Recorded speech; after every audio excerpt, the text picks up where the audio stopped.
আজকে আমি আপনাদের সাথে শেয়ার করব একদম দোকান থেকে কিনে আনা প্যাকেটের মতো মুচমুচে মশলা বাদাম ভাজা। বিকেলে নাস্তা অথবা চায়ের সাথে কিন্তু খেতে দারুণ লাগে।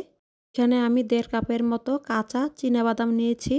এবার এই বাদামের মধ্যে দিয়ে দিব পর্যাপ্ত পরিমাণের পানি, আর পানিটা দিয়ে কয়েক সেকেন্ডের জন্য বাদামগুলো পানিতে ধুয়ে নিতে হবে। এবার পানিটা ফেলে দিয়ে বাদামগুলোকে একটা ছাঁকনির মধ্যে নিয়ে নিব। এবার এই বাদামগুলোকে রোদে অথবা ফ্যানের নিচে কিছুক্ষণ রেখে দিতে হবে, যেন বাদামের গায়ে কোনো পানি না থাকে।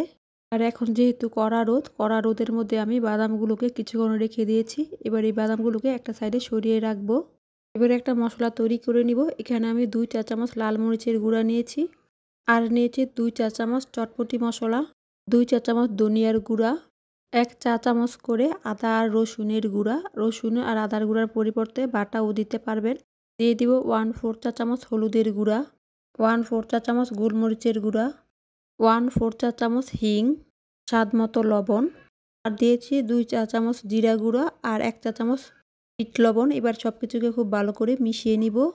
বিট লবণ আর জিরা গুঁড়ার ভিডিওটা কেটে গেছে, যার কারণে আমি আপনাদেরকে দেখাতে পারিনি। এবার এখান থেকে 1 টেবিল চামচ মশলা আলাদা সরিয়ে রাখবো।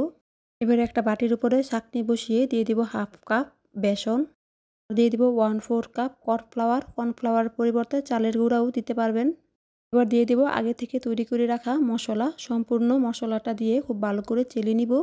এবার এর মধ্যে বাদামটা দিয়ে দিব। বাদামটা দিয়ে দেওয়ার পর অল্প অল্প করে পানি দিব আর চামচ দিয়ে মিশিয়ে নিব। এরকম করে অল্প অল্প করে পানি দিয়ে চামচ দিয়ে খুব ভালো করে মিশিয়ে নিতে হবে।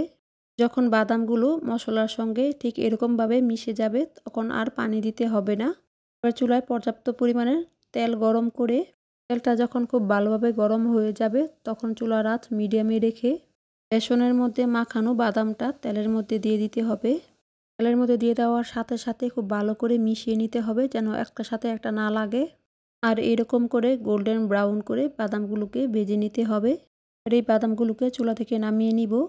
চুলা থেকে বাদামগুলো নামানোর সাথে সাথেই আগে থেকে যে 1 টেবিল চামচ মশলা রেখেছি, সেই মশলাটা অল্প অল্প করে দিয়ে দিতে হবে।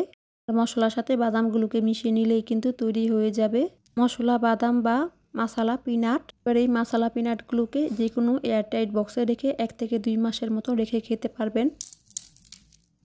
আর শব্দ শুনেই বুঝতেই পারছেন কতটা মুচমুচে হয়েছে। রেসিপিটি ভালো লাগলে লাইক, কমেন্ট আর পরিবার ও বন্ধুদের সাথে শেয়ার করতে ভুলবেন না।